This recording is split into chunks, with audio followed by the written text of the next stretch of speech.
Usap-usapan ngayon sa social media kung posibleng umamin na nga ba si Paolo Avellino sa tunay na relasyon nila ni Kim Chiu sa nalalapit nilang concert para sa Kimpa World Tour. Excited na ang fans sa first leg ng kanilang concert sa US. At marami ang umaasang baka dito na tuluyang maganap ang inaabangang aminan moment ng dalawa. Dahil sa kanilang undeniable chemistry. Hindi maiwasang mag-isip ang netizens na baka may espesyal na revelasyon na magaganap sa entablado.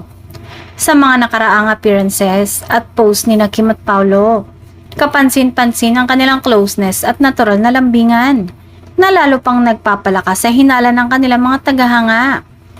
Kaya naman mas lalong tumitindi ang espekulasyon habang papalapit ang kanilang concert dates. Kaya naman mas lalong tumitindi ang espekulasyon habang papalapit ang kanilang concert dates. May ilang fans na nagsasabing posibleng gawing espesyal ng dalawang kanilang performances sa pamamagitan ng pagbabahagi ng personal na emosyon o mensahe sa isa't isa.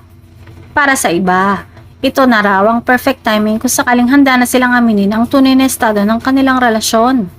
Gayunpaman, hanggang sa kasalukuyan ay nananatiling tikom ang bibig ng dalawa pagdating sa isyong ito.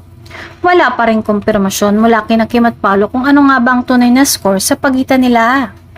Sa ngayon, ang sigurado pa lamang ay ang kanilang paghahanda para sa inaabangang Kimpa World Tour. Habang papalapit ang kanilang concert, lalong umiinit ang excitement ng fans kasabay ng pag-asang baka sa entablado na tuluyang mabunyag ang katotohanan sa likod ng tambalang Kimpaw.